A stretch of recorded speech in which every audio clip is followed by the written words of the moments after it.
for coming. Great to see this turnout, this joint event between ACS and the Federalist Society. I don't know if these professors need any introduction, but I'll be doing a brief introduction for Professor Baude. Professor Baude is a professor of law and faculty director of the Constitutional Law Institute at the University of Chicago Law School, where he teaches federal courts, constitutional law, and conflict of laws. His current research interests include different aspects of the 14th Amendment, particularly both Section 1 and Section 3, and the nature of judicial discretion. Among his other activities, Baude is the co-editor of 2 textbooks, an affiliated scholar at the Center for the Study of Constitutional Originalism, and a founding member of the Academic Freedom Alliance. Professor Baude received his BS in mathematics from the University of Chicago and his JD from Yale Law School. He then clerked for then-Judge Michael McConnell on the United States Court of Appeals and Chief Justice John Roberts on the United States Supreme Court. Before joining the Chicago faculty, he was a fellow at the Stanford Constitutional Law Center and a lawyer in Washington, D.C. Please give it up for Professor Baude.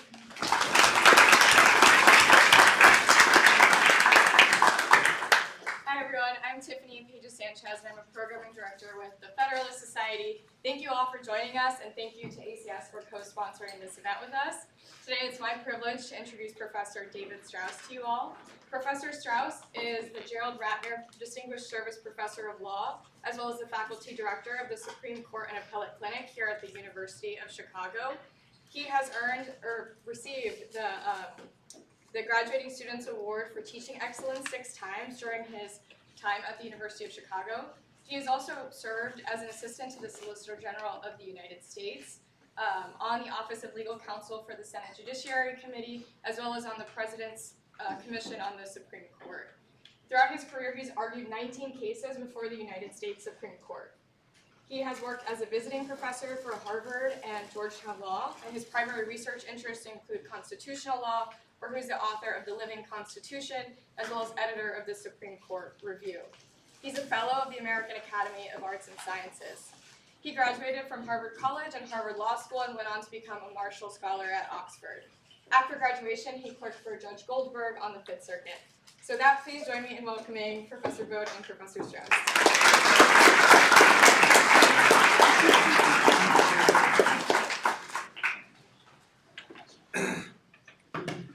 All right, thank you all for coming. One of my favorite things to do is to talk about constitutional law with David Strauss. So I'm excited to have 120 of our closest friends here to watch us do it. I will say it gives me some nervous heart palpitations as I flash back to October 2012 when I was on the job market and first met David at a dinner the night before my sort of job talk and presentation to the faculty here. And I think literally the first words David said to me, I sat down next to him at the table, and he looked at me and said, "So originalism, huh?" And I said, "Yup." Not really sure where to go.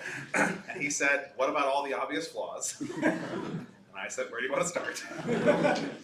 And he picked one, and that's been our conversation ever since. So I'm sure I'm going to get hit with all the obvious flaws in a few minutes, and I'll just take advantage of the first mover advantage to lay out what I see as the Originalist project and why, and then you can hear about the obvious flaws. All right, you're probably all familiar with the United States Constitution, a document you can carry on in your pocket, it's printed in the front of many of your case books, sets up a lot of basic rules for government, with many important amendments to it added over subsequent generations. You're probably all familiar with the fact that in the Supreme Court and our federal courts, one of the most recurring questions is, what do we do with this thing? Right? How do we understand it? What do we do with it? What do we do when it seems incomplete or out of step with things that we might think today? And my claim is that what we ought to do with it is understand it as law, the same way we would treat other parts of our legal system like statutes, according to a basic principle, which is that when somebody makes law, that they make the law at that time. Our law is the law that happens then, plus any subsequent lawful changes that happen to it. So in our system, our Constitution is adopted in 1788, 1789. Our Constitution's meaning, our Constitution's law, is just the law that it set up when it was enacted, like anybody else, the power to make law, plus any lawful changes that have happened to it over time. Now, what does that mean, right? So sometimes in these debates about constitutional interpretation, the big question is, well, okay, what counts as a lawful change, right? who has the power to change the meaning of the Constitution? When does that happen? Maybe everybody would agree, I don't know, that if it was still 1788, we'd all be originalists because there's no other ist to be. We're then. But how do we think about all the things that happen over time? And there, our constitutional system again sets up some important, formal, pretty clear rules for how the Constitution's meaning changes. The official meaning of the Constitution changes when it's amended, according to a process that is itself laid out in Article 5 in somewhat painful detail about, but basically involves a supermajority of Congress and a supermajority of the states all agreeing on some kind of amendment. We've adopted those amendments 27 times to the text of the Constitution when we've all, or enough of us have recognized it needed something else to change it. Now there are other things that can happen too, right? So the Constitution can be interpreted, and interpretations and precedents can also accumulate over time. Those can make a difference in the way the Constitution's applied. And of course, the circumstances can change. So there are times the Constitution refers to something that's different then than it was now. The Constitution talks about states. And at the time the Constitution was written, there are 13 states, and they're in fact listed in Article 1 of the Constitution, by name. But now we have 50 states, and originalists will recognize that even though there were 13 states at the founding, obviously there are more now. Those have themselves become lawful parts of the legal system, admitted through the process for admitting new states. Right? So the framers could not possibly have foreseen the island state of Hawaii, but it's still very clear the original meaning of the Constitution applies to the state of Hawaii just as much as the rest of the Constitution. We have different kinds of subsequent changes that just become part of the meaning of the Constitution. But those are the way it changes. It does not change through people like government officials or even a group of people who can't get a constitutional amendment together, deciding that we don't really like this and we wish it were different, and just trying to convince people to do something different than what the Constitution says. Right? That's not one of the methods of legal change recognized in the Constitution or recognized by our other legal processes. Those kinds of changes in thought don't become law unless they go through one of the legal requirements for change. Now why? Why is this the way we interpret it? Part of that is that that's just the way our system works. You can have other systems. Lots of other countries do have other systems. You don't have to have a written constitution. You can develop quasi-constitutional law without a written constitution, as the courts in Israel have done. You can have a written constitution and decide to do other things with it, decide not to treat it as law, or decide to allow it to change through kind of previously unrecognized methods of change. But the constitutional system we've set up and continue to amend and continue to appoint judges to and elect presidents to is the one I describe, where we understand the legal system itself as being the framework, right, having the rules of change that govern the government, rather than the other way around, with the government governing the Constitution. And there are good reasons for that. Again, I won't say that every country needs to be like America in order to be doing it right. I'm not sure it's true, but there are reasons we do it the way we do, right? This is a way to reconcile the competing demands of stability and change. On the one hand, no legal system can survive if every day nobody has any idea what the rules are. Every legal system in some sense starts with the idea that the rules yesterday are presumably the rules tomorrow, unless something happened today to explain why that's not true. And the specific rules of change we use are more democratic in some ways, place less faith in government officials in some ways, and demand more consensus in some ways than a lot of the alternatives, right? So there are many, many things about the Constitution that are imperfect and can be improved upon. I've got a long list, as does every law professor and probably every person. But the design of the Constitution is that unless we can get our lists to mesh, unless we can all agree on something that's a problem and agree on something that will be better than what we have, then we're stuck with what we have until we can work towards change or consensus. Again, maybe you can imagine a different system, but the system we have solves a basic problem of the rule of law in an especially large and fractured and politically active country in a way that I don't think any other system can do as well. Right, now I'll just talk about a couple of examples and a couple of the obvious flaws, and then David can tell me about the more obvious flaws. So I just think this method of interpretation is easiest to see when you start with a provision of the Constitution that's old and that you haven't really thought about, but that isn't one that's sort of constantly encumbered by modern precedents. One of the ones that leaps out at me when I look at the Constitution is Section 3 of the 14th Amendment. No person can be a senator or representative in Congress, or an elector or president and vice president, or hold any office, civil or military, in the United States or under any state. So nobody can hold any major office if, having previously taken an oath as a member of Congress, an officer, blah, blah, blah, having previously taken a constitutional oath, they shall have engaged in insurrection or rebellion against the United States, or given aid or comfort to the enemies thereof. But Congress can, by a vote of 2/3 of each house, remove such disability. Many people have never thought of this part of the Constitution, or thought about it for the first time a couple of years ago if they saw some news article about it. But there it is, right? It's in the Constitution. It's part of our fundamental law just the same. So one basic point is, this is not less part of the Constitution just because we don't think about it a lot, or haven't repeated it a lot, right? It hasn't become a sort of major part of our living tradition. The main thing it was adopted to do, obviously, was to take all of the people who had committed treason against the United States by joining the Confederacy and keep them from coming back into power as soon as the war was over. But then it also makes some compromises about who's covered. It gives Congress the ability to decide when particular people could be admitted. But if you needed to decide, whether to apply it or what to do with it, there it is, still in the Constitution.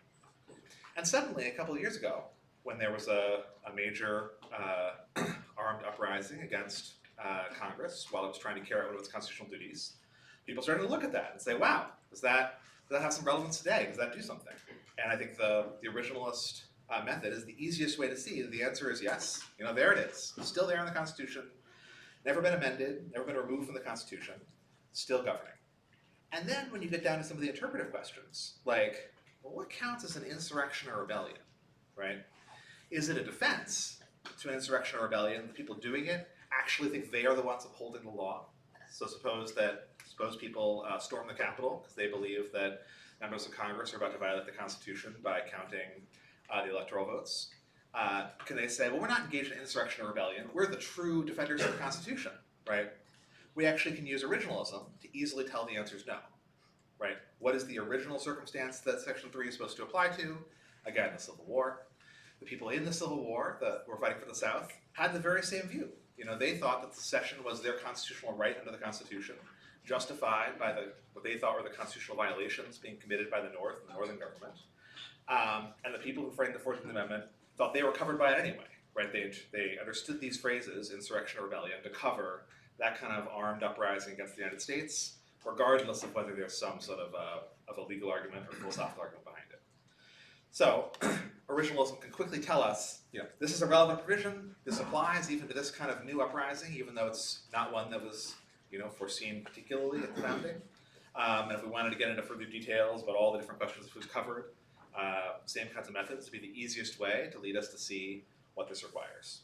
And it's kind of a big deal, because it's a rule where the Constitution is itself going to stand on top of democratic politics and say, these people are not allowed to hold office as president or members of Congress, even if they're elected, even though it's a little bit undemocratic, right, to say, no, you can't be elected because of some more important rule in the Constitution. I see that as kind of the paradigm case of constitutional interpretation, the kinds of things we need a constitutional method to think through and decide what to do. Now, obviously, it's going to get more complicated when you talk about a precedent, when you talk about a provision that's been interpreted a lot of precedents. And I'm sure we'll talk about that in a minute. So I'll just say now, I think that's right. I think even originalists have to acknowledge some role for precedent. There was precedent at the founding. Alexander Hamilton talks about it in the Federalist Papers as part of how the constitutional system works. Again, hard to imagine you could be more originalist than the founding itself. So we know that there's some role for interpretation and precedent and expounding the Constitution and thinking about these things. But once we have our eye on the ball, once we know that sort of the core law comes from the Constitution itself, and then the question is whether any of the subsequent changes that have happened to it have been lawful, that lets us keep an eye on the path of precedent too. It may well be that when the Constitution is ambiguous or uses some phrase that's sort of hard for us to get our heads around, like commerce among the several states, it may well be that precedent, can give a lot of meaning to that, can expound, or as James Madison would say, can liquidate the meaning of that provision within very broad bounds. But within broad bounds, because ultimately the law comes from the constitutional provision itself. And so ultimately it's always open to somebody to say, well look, I know we have a lot of precedents in this point, but at some point we can really tell they've gotten too far off track of the law that the Constitution itself is supposed to make. And those are the kinds of questions that the courts should and often do ask when overturning precedent. and a sign that precedent's an important part of our system too, but the original meaning of the Constitution is the ultimate fulcrum, the place where it ultimately comes from. All right, last point, 2 points. There is also this entity called the Supreme Court. Maybe the reason that many people care about the Constitution, and maybe the reason many people care about things like originalism. I am not going to claim that the Supreme Court, even the Supreme Court justices who say that they're originalists or swore under oath at their confirmation hearings they are originalists, always do a good job of being originalists. I'm not even sure they always try, although even when they try, I'm not going to say they always do a good job. And that's an important problem in our constitutional system, for which the solution is more and better originalism, right? If the problem with a method of interpretation is that the justices aren't doing it well or aren't doing it enough, the problem is not the method, the problem is the justices need to do better. That's true of any method, that's true of any human endeavor, but just important to say I'm not going to say that they're right about everything or even right about their most important, most original cases. I'll do that.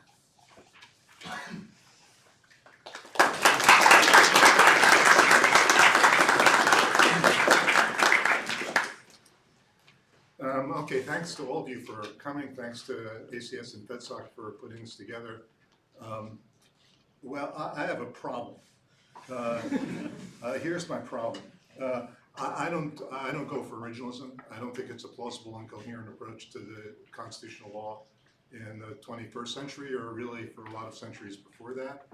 I don't think it's, if you make it plausible, it's no longer coherent. If you make it coherent, it's no longer plausible. And so that's my view about originalism, and I'll elaborate on that in a second. But here's my problem. Will Baude over here, I mean, he's a self-identified originalist. People think of him as an originalist, and he's great. There's no one from whom I learn more in conversation. So that's a problem. I got to figure that out. And I think my solution to that is going to be he's not actually an originalist. I think there's a gap between us, but I think it's much narrower than meets the eye. And that his version of originalism, I think, is, I'm not really ready to sign on to it. But to a large extent, I think it is something that's consistent with what I'd want to say. So let me talk about originalism, and in the form in which I think it is most commonly understood, which I think is not Will's form, and then I'll circle back to the things that Will said.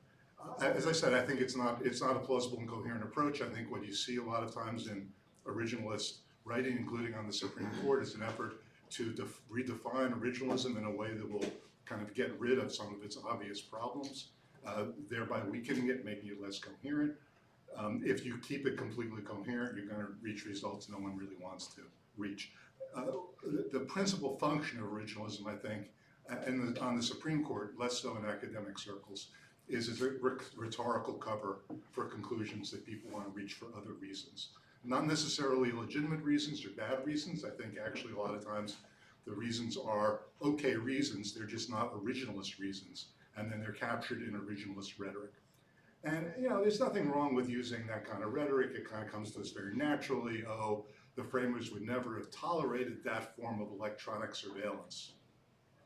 Okay, I guess. I mean, how exactly do we figure out whether that statement is true or not? But people talk like that, and I think that's fine. I actually have a favorite example.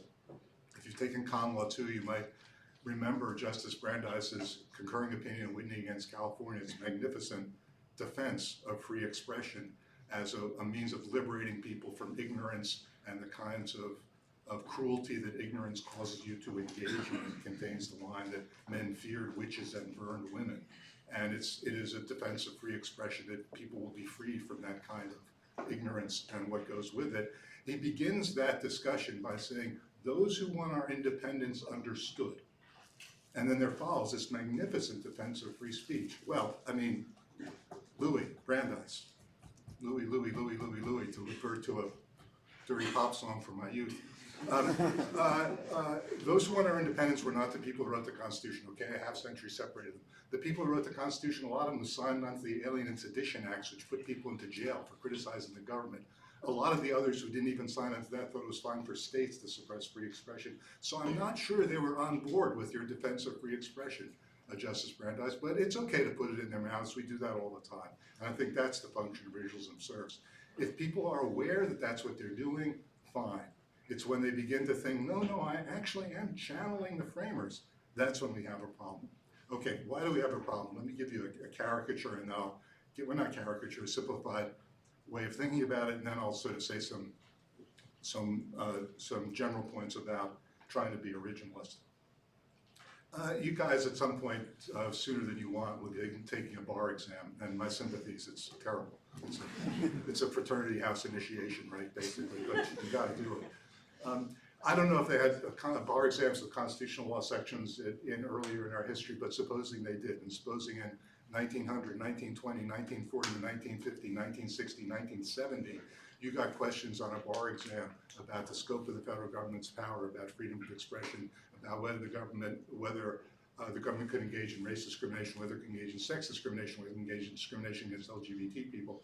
If you gave the same answers on all those bar exams, you would be wrong a lot of the time. The answer that was correct in 1900 or 1920 on these questions would be the wrong answer today. So what does that tell us? It tells us something changed. Something changed in the Constitution. Now, you might say, well, but that's because they had it all wrong back in 1920, because they hadn't really done their research on what the framers were up to when they adopted the people who adopted the 14th Amendment were really up to when they wrote the 14th Amendment. They hadn't sort of looked hard enough at the archives. That's just not true. That's not why they changed. It's not changed because there was some historical discovery in almost all of these cases. It changed because attitudes toward these things, views toward these things changed. That's at least part of the reason. That there's more to it than that, as I'll get to in a second. But part of the reason that race discrimination is unacceptable today in the way it wasn't in 1920 is that we've learned that race discrimination is unacceptable. That's moral progress, and it's reflected in the law. It's not all that the law is about, but it's part of what the law is about. And why should that not be true? Why are we limited to trying to rediscover, like archaeologists, something that went before, instead of acknowledging the role for evolution in the law?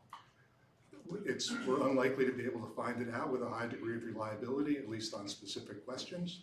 Even sort of events we're living through now, if the constitutional amendment were adopted today, we disagree about what it did. The Equal Rights Amendment guaranteeing equal rights to women, non-discrimination on the basis of sex, has been debated for a long time. There's still going to be disagreements about, does it outlaw single-sex education for women on a separate but equal basis? But it's just not going to be clear whether it does or doesn't.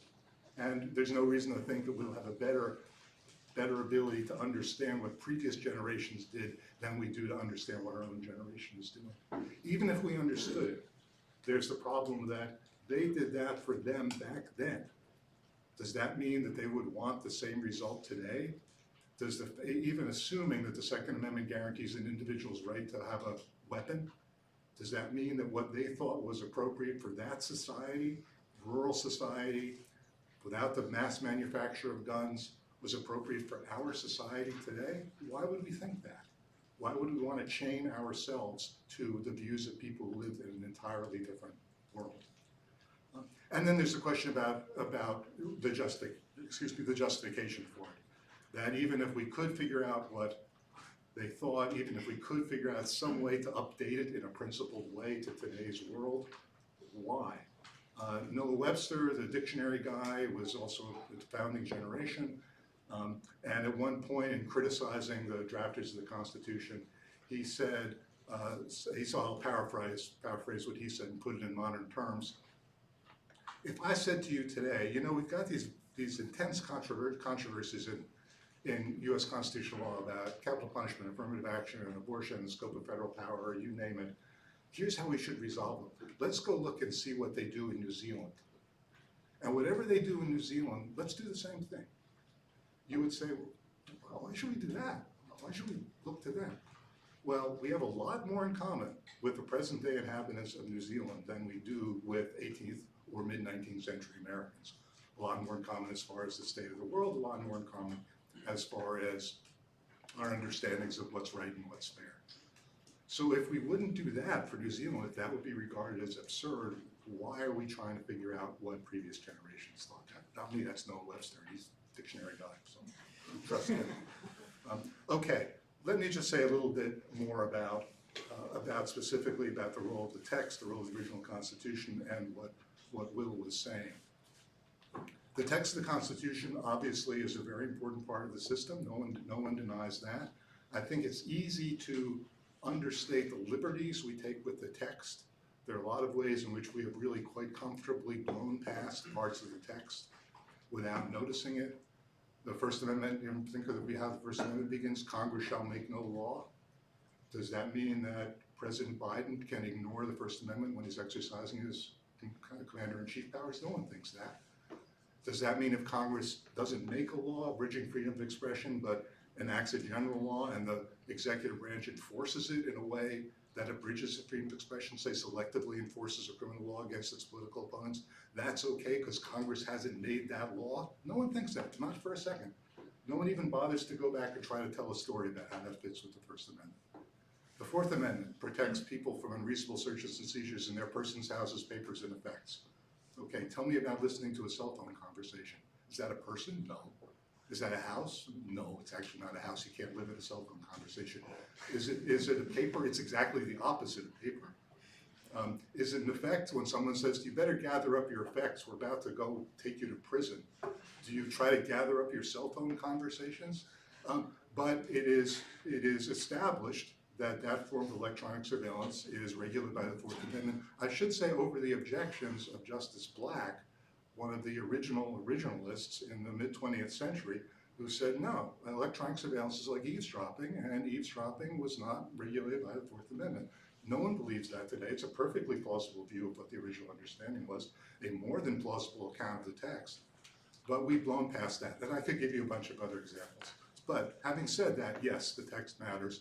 The question really is, what do we do about the processes where the text gets, where things change over time, and the text, in a sense, gets updated, and whether we're limited to the formal amendment process, which is extremely difficult to do, hardly ever done, and seldom done for truly important questions that haven't already been settled. And here's where I'm just not sure how much I disagree with Will. I mean, I think Will wants to say, well, our system is that you have to change things lawfully, and I agree, who could disagree with that? It's just that what our system is a system based on precedent and evolution. That is the system.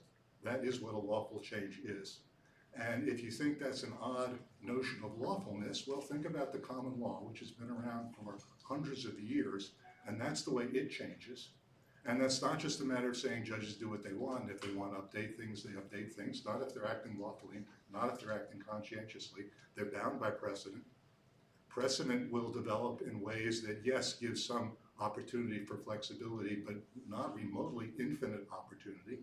No one who's being a conscientious lawyer applying precedent as US and English lawyers have for hundreds of years would think that. And that is basically our system. The text was the starting point. Things have evolved since then.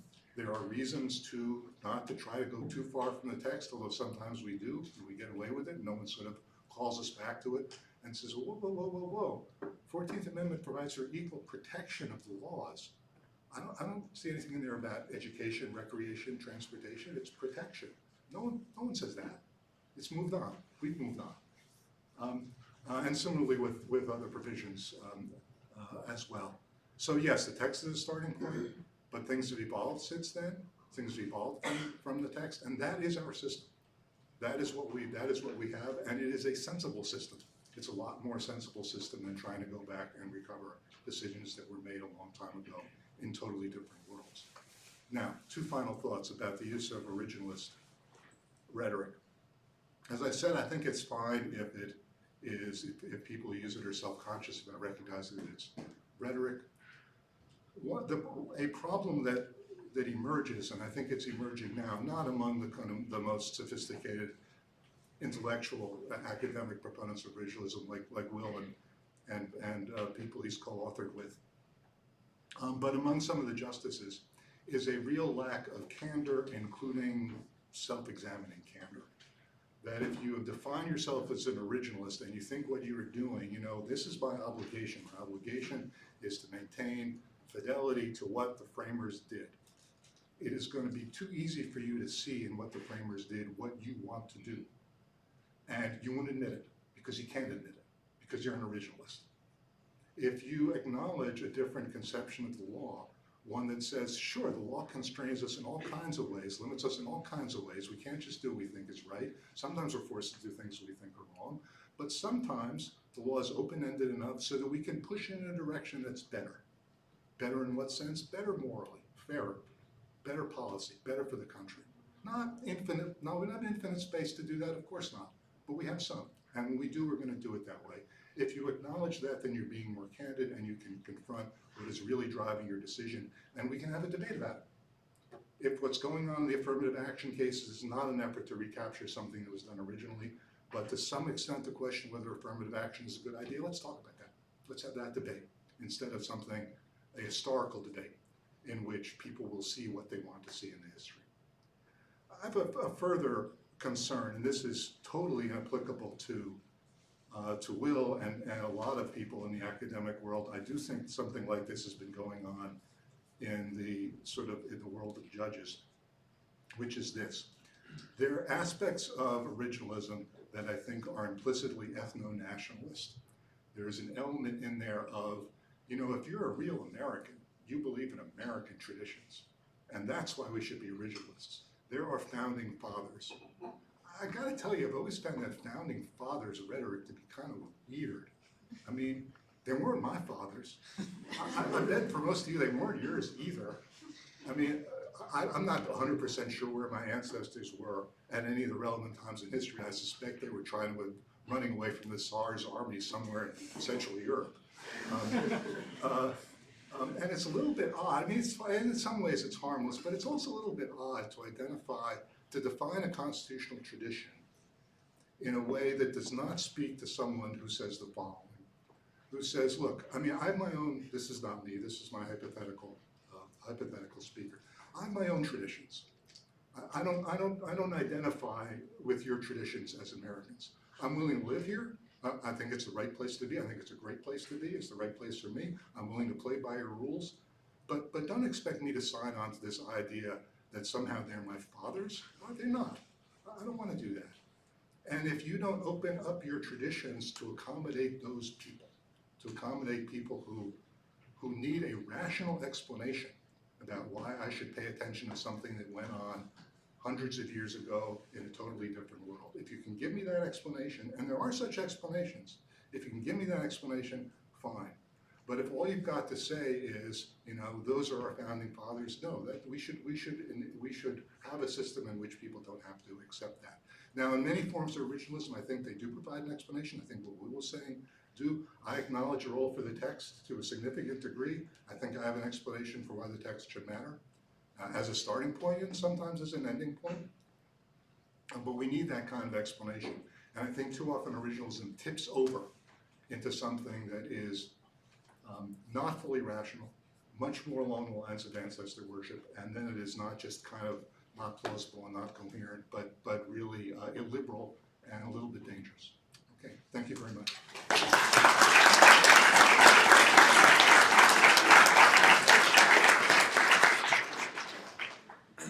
So as you can tell, we agree on a lot. I think there are two fundamental features of our constitutional system that we both agree on, that probably everybody in the room can agree on. Right? One is the law of the bar exam. Right? The law of the bar exam really does change. The answers change decade after decade. Do not buy 1940s Barbary books. Study from them; it will not go well. The other is that the text of the Constitution does not change nearly as fast as the law of the bar exam. Right? There are amendments to the text of the Constitution, but in some sense, the thing we all call the Constitution, it sits there more or less constant while the law of the bar exam keeps changing decade after decade. And those two things are in some tension. And so a lot of accounts of law and of constitutional interpretation are just attempts to resolve the tension. Right? Attempts to either say the real law is the law of the bar exam, and this reference, this text thing is like a useful focal point and a piece of rhetoric, but the real law is the law of the bar exam. Or the real law is the law of the Constitution, and sure, the people who write the MBE and the judges who write the decisions that are put under the MBE, they talk a lot about the Constitution, but a lot of the time they're wrong or their views are more time limited or something like that. But a lot of it's a question of how to reconcile those two competing lines of our tradition, which one to see as the more central one, and which one to see as the more peripheral one. I'm more of a Constitution guy than a bar exam guy. I did pass the bar exam, first try.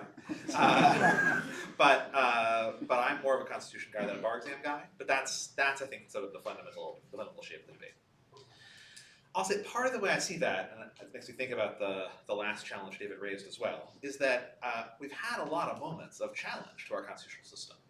Sometimes at quite high stakes. Like think about the period after the Civil War, when the loyal North is still running the country, is aware they're soon going to have to let the South back into the country in some way or another, have to think about what to do about that, right? And one option on the table is to scrap the Constitution and start over. This Constitution got us through 80 years, more or less, until the Civil War, but it's done what it could do. We're now in Noah Webster land, where it would be sort of weird to just keep asking questions of what the founders wanted, in a totally different world. We should just start over and write our Constitution. The other option on the table, the option they pick, is like that might be biting off a little much, even for the North, in Reconstruction. Let's just put some stuff in the Constitution and try to work with what we've got, because even the amendments we're going to have and the problems we have are big enough. That'd be better than trying to rethink everything. And you see that again in the progressive era. You see that again, over and over again at moments where our Constitution is really challenged. There's always a choice. There's a choice right now, whether it's time to just like wipe the slate clean, have a new constitutional convention, and start over. And usually, most people think that's really just not worth the risk. Like it's true that our Constitution has now accumulated a lot of weird stuff, but better just to work with what we have and to keep sort of buying into it, as long as we have a sufficient limit, provide sufficient options for people to buy into it in the ways that David talked about. Better to keep buying into the system than to scrap it and create a new one. Quite possible in my lifetime we will reach the point where that's no longer the call, where we think like it really is time to start over and this Constitution has run its course. I don't know, but the fact that that's an option on the table, I think helps sharpen the stakes and think about, is that really the option we want to take, or is there some wisdom in continuing to use lots of old stuff, even the law of New Zealand. I will say it's not totally fanciful. So when they first set up the territorial government in Alaska, they needed to create law for it, but nobody knew what to do, and there weren't many people there yet. But they recognized it's going to need something, and so Congress just passed the statute saying the law of Oregon shall be the law of Alaska, except as modified by the Alaska legislature. And somebody even asks why the law of Oregon? What is the law of Oregon? And the person was like, I don't really know, but I know that they've got it written down in books, and we'll just ship copies of the Oregon Code out there, and people will figure it out. It didn't work very well because there were not actually enough copies of the Oregon Code to go around. And it took 5 years for the statute printing companies to get up to speed. But you can do it that way, and sometimes that's the way you can do it. I think then the place where we really do disagree is how to think about all the places where we take liberties with the text of the Constitution, right? And how much to be uncomfortable with those, and to think, that's not great. We got to think about how to reconcile that problem, or whether to think if the text is really just occupying this more rhetorical role, we don't necessarily need to be bothered by it if the liberties are working well for us. So I do think that the executive is bound by freedom of speech principles, but it's a little indirect. Part of that comes from the Due Process Clause that keeps the executive from depriving people of life, liberty, or property, except through due process of law, which has to come from Congress. So it sort of indirectly means that most of the important things the president can't do, he can't do without congressional authorization. There's probably also a common law principle of freedom of speech that applies in the absence of a statute, which again, Congress couldn't get rid of common law rules, but Congress is bound by the First Amendment, so then that limits Congress's ability to liberate the executive. When you think about stuff like electronic surveillance, new methods under the Fourth Amendment, I think the right conceptual category is that the Fourth Amendment protects legal rights, the rights of security in persons, houses, papers, and effects. Those are basically your ordinary legal rights. It says the government can't violate those in the same way that a private person can't. That's why a trespass into your house is a violation of the Fourth Amendment. It's a violation of your right to be secure in your house. That's why an arrest triggers the Fourth Amendment. It's a violation of your right to be secure in your person. I think a phone booth probably qualifies as an effect. It certainly did under California law when Katz was decided. And I think when two people have a conversation, even using an item like a cell phone, there are various rights of personhood that attach to them. And if the government violates those rights, eavesdropping on that conversation in a way a private person is not allowed to, would trigger those kinds of things. They wouldn't be triggered if the government's just doing things an ordinary person would do. If I decide to get on my cell phone and mastermind a drug conspiracy from the hallway out there where any of you can hear me. If the police happen to be standing nearby, they could hear me too. But none of these are totally easy, right? They require, I think, some amount of sweat in the details. And boy, the 14th Amendment, I worry about that. I worry about the fact that we've forgotten about the role of protection in equal protection, which was originally supposed to ensure that the government stood up to its kind of basic duty to keep people safe and protect their rights of physical security and civil rights against private violence. The Supreme Court has said doesn't exist. The Supreme Court has said the state has no affirmative obligation to protect you against people doing you harm. It's probably contrary to the original meaning of the 14th Amendment. I wouldn't be against bringing that back myself. But again, how we think about the liberties is probably a place that does divide us. Two last things. I'll say, I don't care that much about labels. So if the outcome of this debate is that I am not an originalist, I don't totally mind. I would need a new label. And I'm interested in this thing that David mentions about the common law, although I think about it a little differently than he does. So for much of the time, the way the common law works, it has some key tenets that are important to how it works so well. Judges, rely on past precedents. It takes more than one decision, but it takes sort of an accumulation of decisions to really make the common law. Each judge doesn't have the power to change the common law or to make the common law. They're just there as agents of the common law whose job is to find it. Again, there's some discretion that goes into how you find it. I'm sure they use their own judgment and about morality about how to find the rules, but their job is ultimately to find and apply rules that are made by somebody else. There's no one court that makes the common law for the country. We let that kind of simmer up from lots of different judges all trying to figure out what these things mean. The common law comes from first principles that you can find in Blackstone and Kent and Story and other learned treatises. That method of constitutional interpretation doesn't sound so bad to me. It doesn't sound so far from originalism. And so I'd be open to becoming something like a common law constitutionalist if that sort of brought us together. I worry that label would confuse things further. Maybe dilute David's brand pretty significantly. Letting me in. So he might be better off leaving me over here. All right, last thing to return to is this thing about the court.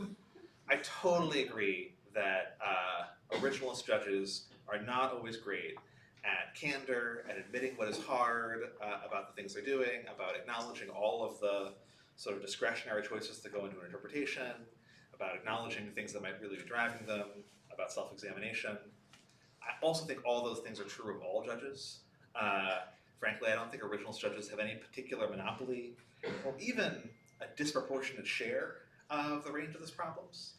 So I think when you see judges that are attempting to do some kind of pragmatic interpretation, the moves that go into framing the pragmatic question are often unexamined. The data and inputs that go into deciding, will this rule be better for the country or that rule be better for the country, are often totally concealed. And even the ultimate judgment, even the part where the judge says, look, I understand there are two competing theories of how we ought to do this, and this is the one I think is right. It's something that judges of all stripes very rarely say. Even sort of, quite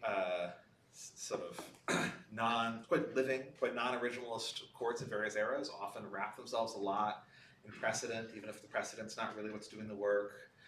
They wrap themselves a lot in these other things. So I think the problem of judging and the problem of what judges want to tell us what they're doing might be just a big problem.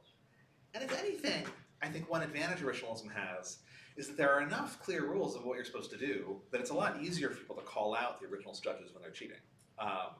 Whereas I think people have a very hard time even being able to tell when some of the other methodologies are being used, whether the judges are using them honestly or not honestly, because there's just less to them and less to be able to tell whether you're doing it right or wrong. So being a non-originalist has the advantage of never having to say you're sorry. But in a judge, I'm not sure that's a good thing.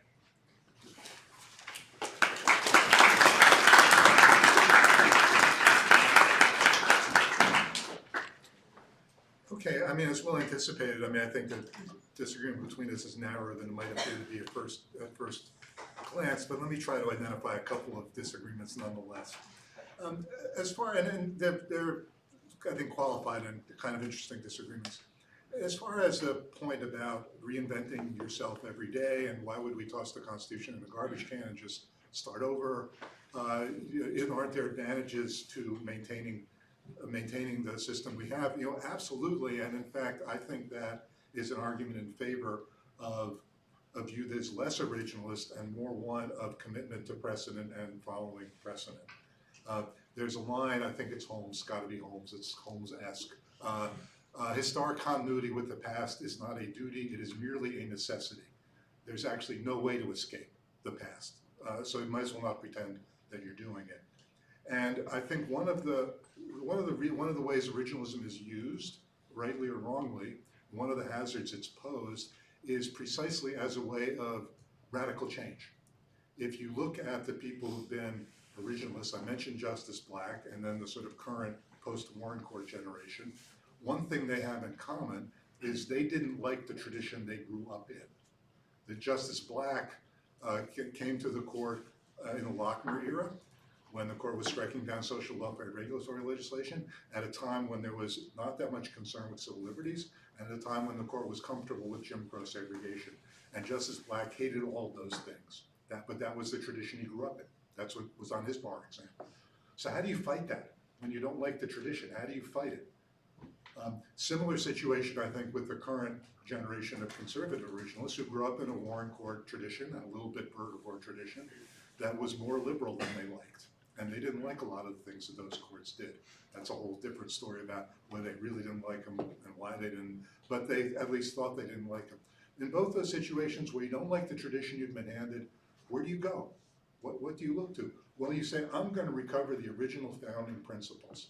I'm going to sweep away this corrupt tradition that's grown up and go back to the true principles of the constitutional system. That's the originalist move. It's not a new move. They borrowed it from Martin Luther. That's the right. That there was this corrupt tradition that grew up. I'm going back to the text, and I'm going to establish a new system. It's the same idea, and I get it. I get it as a rhetorical matter. You've got to have something to invoke, so you invoke the founders. I think what actually is going on in that system is when the people actually are doing their jobs, at least they're doing as well, is something much more common law-like, much more, well, when we have an opportunity to shape the law in the way we would like, let's shape it in the way we like, rather than a wholesale effort to recover the foundations, because you're never going to recover the foundations. Historic continuity with the past is not a duty, it is merely a necessity. You're stuck with what you've got. You might hate it, but you're stuck with it, and you're going to have to work with it. So I think if to the extent we're concerned about people sort of tossing things over and starting anew, I think that's a concern with originalism, at least in conception, and sometimes in limited ways in execution, and less so with an evolving view of living constitutionalism. And I do think originalism licenses people to say, well, sure, there's all this precedent, but that's not the real Constitution. And that's destabilizing. That is exactly contrary to the kind of values that Will quite properly was saying are important values. I don't think I want to disagree on the point about candor. Judges are, not totally judges, yes, judges all the time aren't open about what they're doing really, and I think a lot of it is not disingenuous, it is because they've convinced themselves. I do think it is a characteristic of originalism that it encourages people to avoid having to acknowledge the moral underpinnings of the position they're taking and engaging on that ground. Because you can't, if you're an originalist, you can't. You can't say, look, I mean, the law leading into Brown against Board of Education, where the original understanding's clear, well, to the extent they were clear, they actually were comfortable with segregation. The precedents were moving in the right direction, but they haven't quite gotten to where I want to go. I'm going to take the next step, and I'm going to take the next step because it's right. If you're an originalist, you can't say that. If you're a common law, if you think about this as a matter of common law, you can. I guess the only other sort of point I would make is about ways in which you can interpret the Constitution, the language of the Constitution, to avoid these implausible results with the Will mention, the Fourth Amendment, and maybe even the President's power to do things that we would think of as violating the First Amendment. It's kind of an interesting characteristic of a lot of originalist scholarship, that what it does is to try to say, no, that you think that the text of the Constitution leads to these implausible results, but if you just look at it the right way, it doesn't. If you just kind of look at things this way, you will see that, in fact, even though the Equal Protection Clause only applies to states, well, we've got other parts of the Constitution that you can read to extend it to the federal government. And even though the First Amendment says Congress, well, you can read it in a way that reaches the president, and you can do these things. And you know, that seems okay to me, but you want to ask, why are we doing that? Why are we kind of trying to make the Constitution say what the precedents and our traditions and our understandings of what the Constitution should be? Why are we doing that? And I think it's because the text of the Constitution is not the whole story. And we acknowledge that, no, we've got to figure out a way to reach these other principles. And if that involves kind of fooling around with the text a little bit, that's okay. That's our system. And I agree, that's our system. But that's not an originalist system. That's a system that attempts to square our understandings of the original intent and our understandings of the text with understandings that we've arrived at over time by a slow 3 steps forward, 2 steps back, a succession of efforts to kind of make things better and make things work better. And I think that's our system. And there are various efforts to reconcile with originalism, but that's what's going on, is taking our actual system and reconciling with originalism. So thank you very much.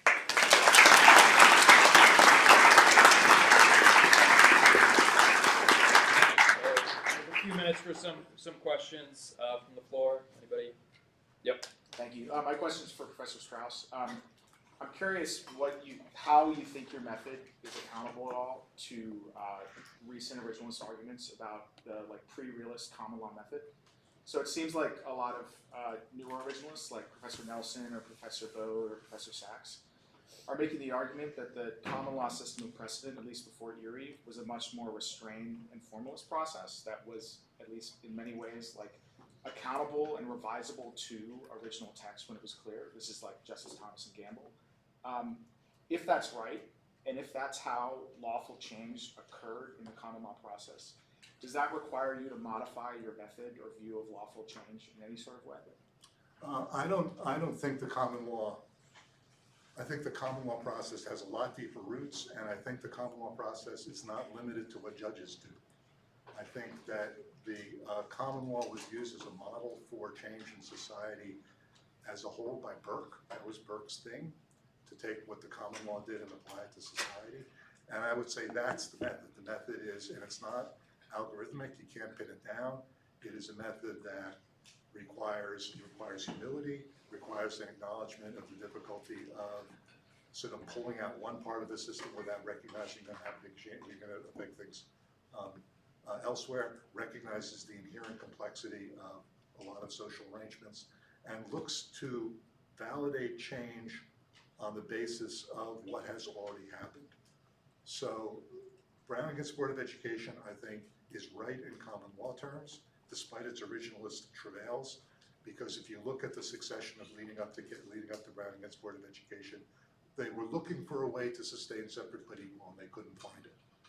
And when they got to Brown, they said, or they could be understood to have said, look, it's just not going to work. I think you see that I wouldn't say in many common law cases, because it's unusual for the common law to change quickly, but that is a characteristic way the common law has changed. It's a characteristic way the constitutional law has changed.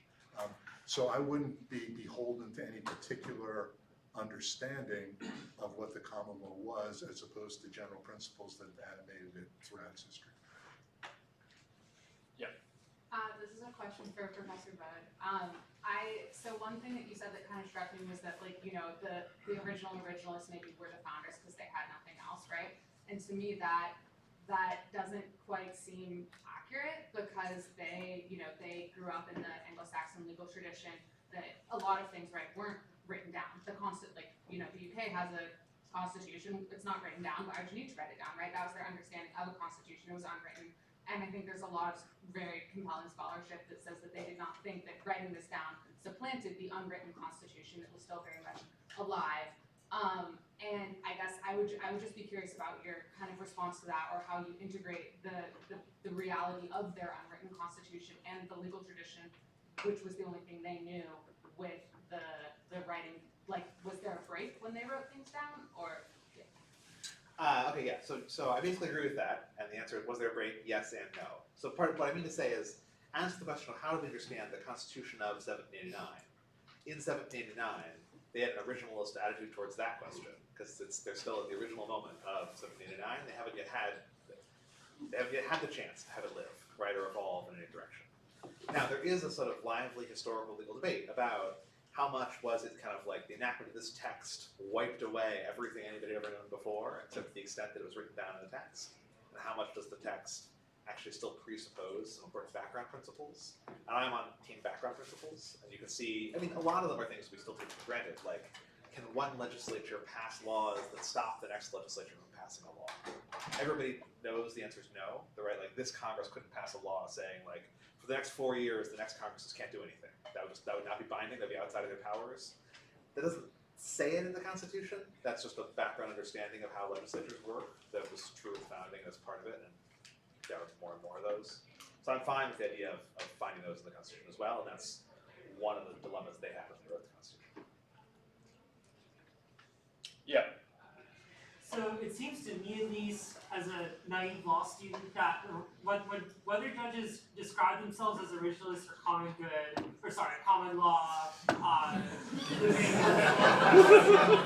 they seem to reach neoliberal results most of the time. So it tends to be like broadly libertarian or broadly progressive conclusions that tend to be result most of the time. Do you guys agree with that assessment? And do you see a way of getting out of that box, or not really? Box. I don't agree that they're liberal or progressive most of the time, but at least not unless we've time traveled back to, 2016. 2016. Well, before 2016 even. I don't agree that liberal or progressive. I do think, and this is part of what I was trying to say about the way originalism is used, and what my last thing about making the text conform to the ideas that have evolved. I think to a large extent, even the justices who claim to be originalists are in the grip of precedent. I think their world is shaped by precedent. I think the world of every practicing lawyer is shaped by precedent. And to that extent, they're just not going to be originalist, and they're going to try to find originalist justifications for taking a system of precedent and moving it, 20 degrees in one direction or another. I do think the direction which the majority of the court moves it now is what we would call, small c, large c conservative, right wing. But I think it is easy to overstate the differences between originalist judges and common law-like judges, because I think my view is everyone's in the group of precedent. No one starts over. They're going to study to what, and if you look at a brief, you look at an oral argument, you look at an opinion, it's full of, but we have said, but this case says, but that case says, it's full of that. And I think that's what shapes their view. And then they will sometimes put an originalist packaging on it, and maybe even sometimes really want to change things dramatically because they're convinced that the original understandings were contrary to precedent. And that's where I think originalism is exerting a bad effect. I think we have time for one more. Yeah, in the back. How much work is it pursuing procedural legitimacy of the law's original enactment doing a positive case for original intent control role and interpretation? And if we accept procedural legitimacy as the fundamental underlying principle there, what does that mean for, one, a constitution that was enacted in a way we wouldn't consider procedurally legitimate now, for example, the exclusion of women, people of color, etc., or two, for a constitution whose role is supposed to be securing the basic conditions of procedural legitimacy anyways? Yeah. This question goes, you go Professor Baude? I'm also curious your question. So I don't think procedural legitimacy is doing a lot of work, and the reasons you say are part of that. Lawfulness might be doing some work.